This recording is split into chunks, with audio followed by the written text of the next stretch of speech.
Hoje nós vamos falar sobre o orgulho, né? E o tema é Vencendo o Orgulho, o caminho da humildade.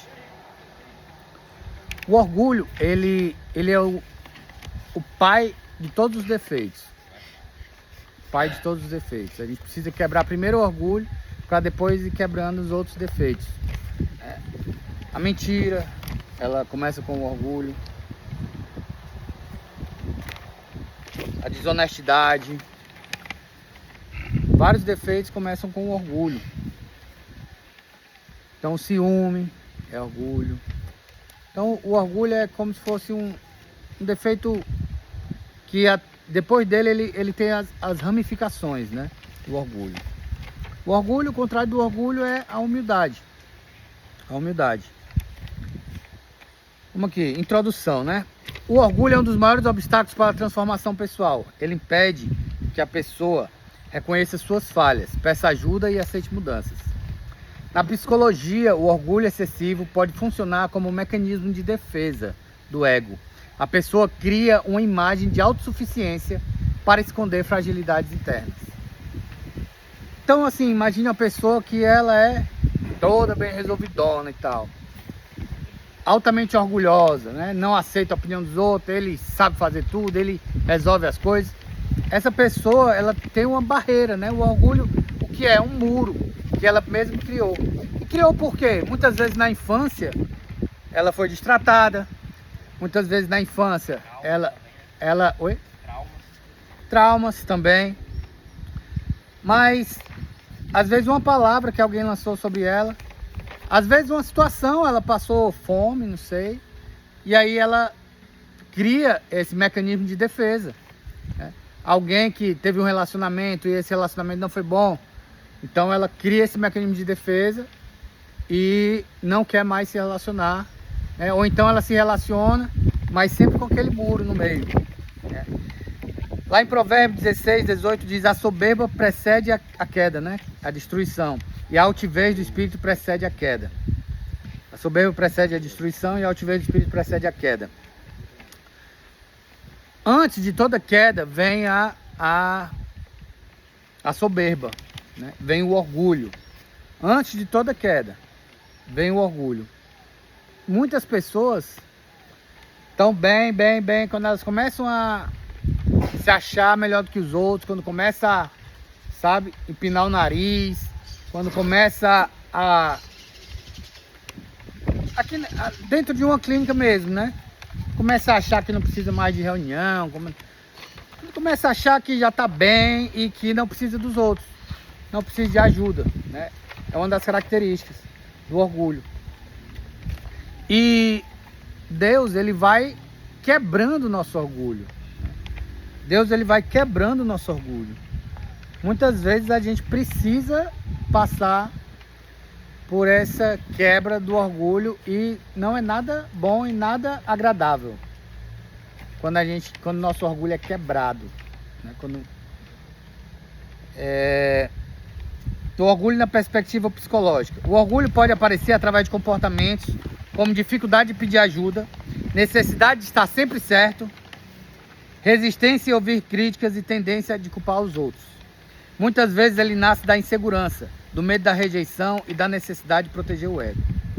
Sabe aquelas pessoas que você vai corrigir, elas dizem: não, mas é porque a culpa não foi minha, a culpa é de fulano, a culpa é de ciclano. Ou então ele diz assim: não, macho, não é assim não, deixa eu te explicar, eu vou te explicar o jeito certo. Aí começa a querer dizer que ele tá certo, ele tá sempre certo, ele tá sempre certo.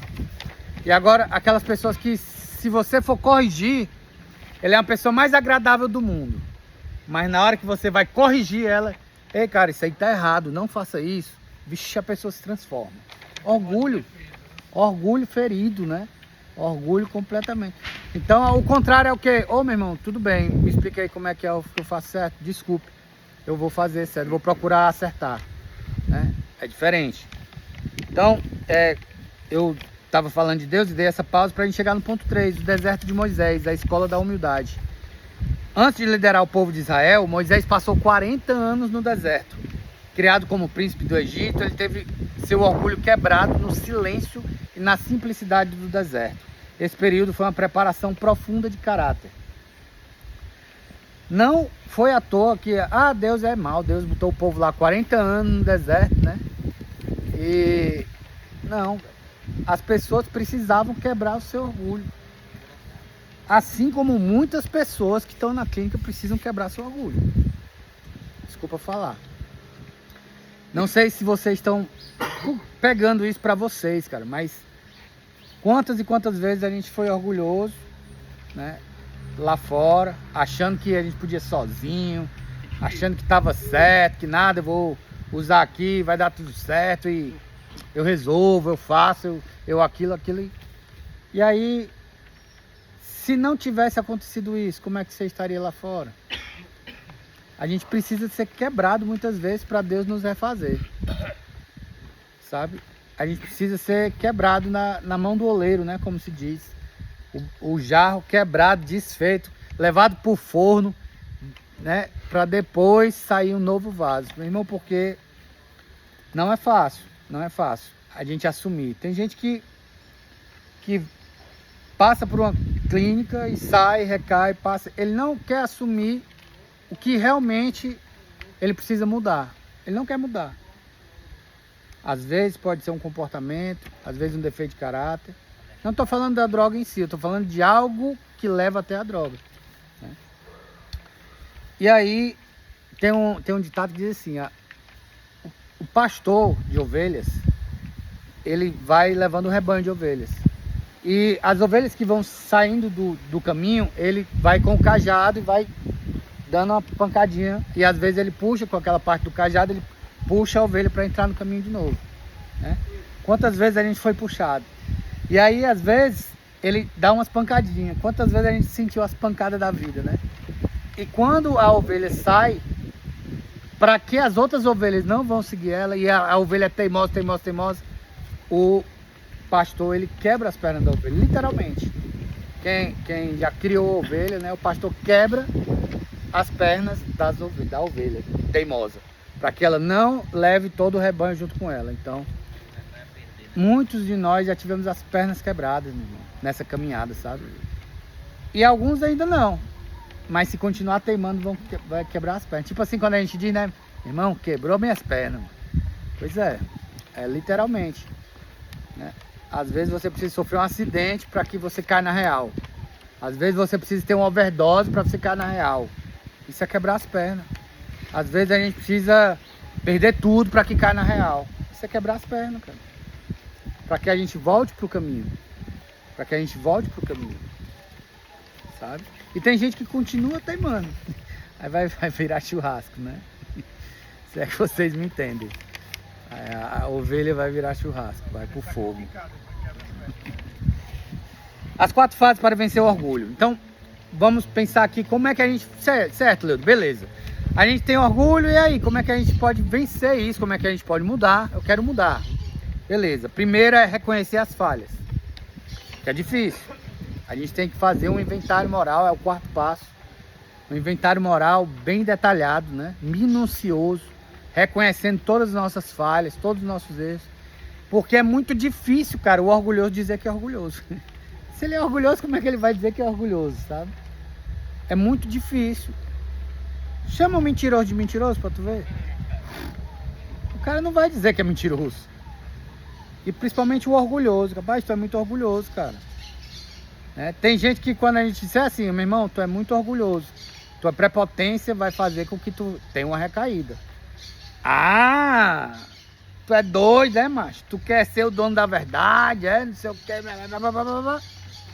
Tá bom, desculpa aí, brother. Desculpa aí. Desculpa aí. Porque a vida ensina, meu irmão. A vida ensina, cara. A gente precisa... Então, o primeiro é reconhecer as falhas, né? Quando a pessoa vive em negação, não há transformação. Em 1 João, capítulo 1, versículo 8, diz assim: se dissermos que não temos pecado, enganamos-nos a nós mesmos. Em quais áreas da minha vida tenho dificuldade de admitir os erros? Costumo justificar meus comportamentos ou assumir responsabilidades? Que críticas eu evito ouvir? Qual é a crítica que eu evito ouvir? Qual é a crítica que se eu receber hoje, eu vou ficar puto de raiva? Qual é a crítica que se eu receber hoje, eu vou ficar com raiva?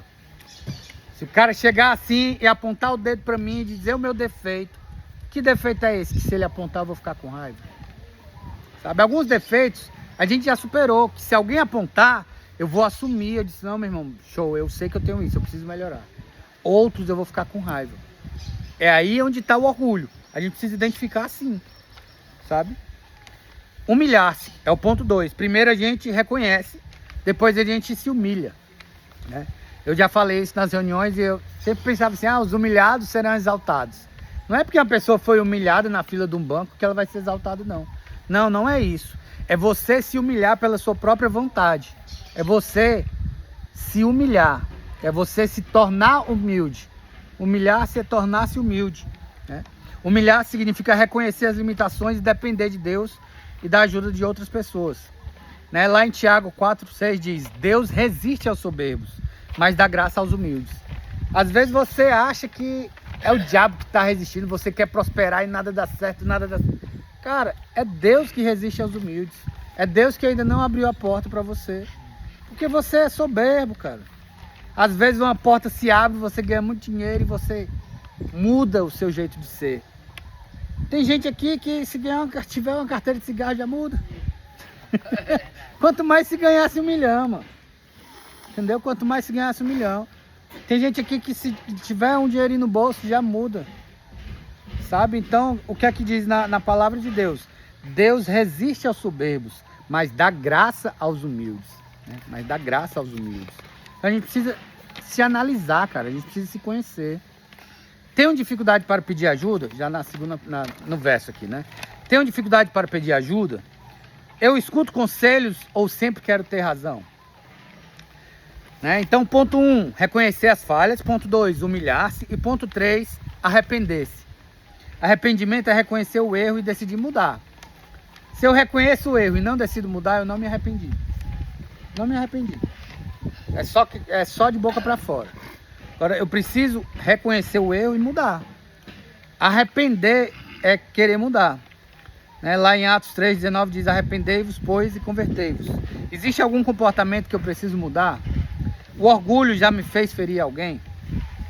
E o ponto 4 é confessar. Enquanto você reconhece, se humilha, se arrepende, mas você não confessa, né, você não se cura. Você não se cura.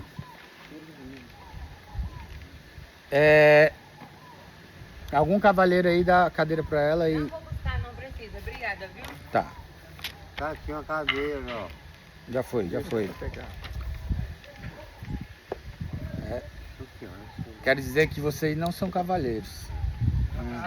Quem doeu o orgulho aí? Alguém doeu? Alguém se doeu?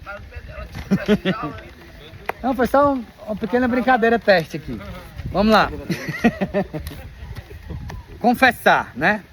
Confessar é trazer a luz que estava escondido.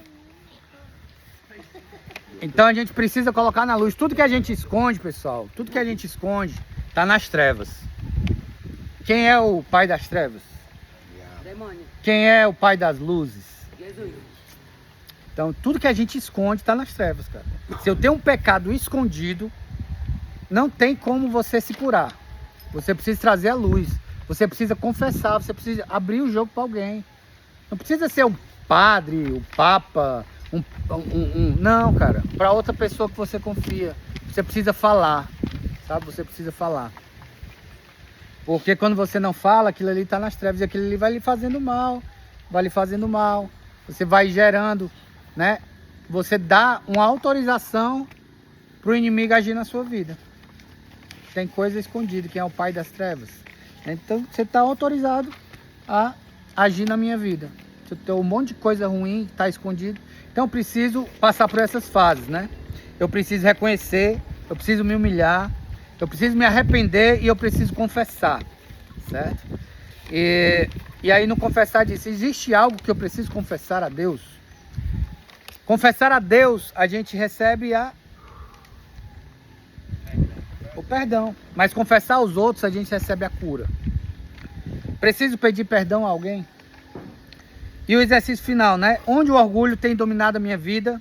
Que erros preciso reconhecer hoje? De que forma posso praticar a humildade essa semana? E a gente finaliza com Tiago 4,10. Humilhai-vos perante o Senhor e Ele vos exaltará. Né? Então, quando a gente se humilha perante o Senhor, coloca Ele em primeiro lugar, Ele nos exalta. Ele nos exalta. E aí a gente tem que ter muito cuidado. Muito cuidado. Porque às vezes Ele lhe coloca no canto e aí você, desculpa a palavra, caga o pau, né? Você estraga tudo porque você a soberba sobe a cabeça. Aí você perde. Aí Deus é bom, macho. Aí tu pede desculpa, se arrepende de novo, aí Ele te bota de novo lá. Aí tu vira um empresário bem sucedido, milionário. Aí perde tudo. Aí a gente fica nesse vai e vem, cara, porque a gente não consegue manter a constância em Deus. Manter a constância na humildade. Manter a constância em buscar sempre se melhorar todo dia um pouquinho. Sabe? Ah, não sou melhor que ninguém, mas eu tenho que ser melhor do que eu mesmo, de ontem, mano. Isso é em todos os sentidos, e principalmente no orgulho, cara. O orgulho é um negócio que nos pega. Eu sei disso porque o cara, eu comprei uma moto melhor, o cara já sai na moto assim, já com aquele sentimentozinho ali de orgulho, né? Querendo ostentar. Ostentar é um filho do orgulho, a ostentação, né? A presunção, né? Então, quando você se humilha, quando você começa a entender, cara, que nada é nosso, isso aqui passa rápido, quantas e quantas pessoas já morreram, e aí? Passa rápido, cara. A gente precisa saber o que é que vem depois, né? A gente precisa entender que a gente precisa fazer um caminho, cara, um caminho bonito, um caminho de paz, um caminho de amor, um caminho de alegria, um caminho, sabe, do que é certo, do que é justo, do que é verdade. E assim, ninguém é perfeito, todos nós somos pecadores, cara. Eu também, eu sou cheio de defeito, mano. Eu tenho orgulho, não tem ninguém que não tenha pelo menos um pouquinho de orgulho, sabe? Mas a gente tem que lutar contra isso, cara. Não é se entregar, eu sou orgulhoso mesmo, e é meu jeito e tal. Não, a gente precisa entender que a gente precisa mudar, mano. Porque Deus pode ir lá e quebrar as pernas da ovelha, né? E aí, eu conheço um cara, que o cara era muito, ele é das antigas, usava muita droga, muito doido, e o cara era muito bonito, né? Muito bonito, surfista, todas as meninas eram doidas por ele. O cara teve um acidente, meu irmão, que ele ficou desfigurado. Ele precisou tirar carne da bunda para fazer cirurgia. Hoje ele é todo defeituoso, um olho meio que saindo assim, todo defeituoso. E hoje ele tá na igreja, ele faz, é missionário, faz um monte de coisa, mas ele teve que ser destruído, cara, para Deus ensinar. E a gente falava, meu irmão, cara, eles pegavam o carro e saiam dando cavalo de pau. Ei, macho, tu vai se lascar nisso aí, cara. Não, que nada, meu irmão. Aí, pá, cheirava um bocado e saía. Pá, doido. Aí o acidentezão de carro, Deus quebrou as pernas da ovelha, cara. Não espere que Deus quebre as suas pernas, sabe? Na primeira pancadinha, se lembre dessa reunião aqui de hoje. Na primeira pancada e volte pro caminho, meu irmão. Volte pro caminho. Só por hoje, falei que só.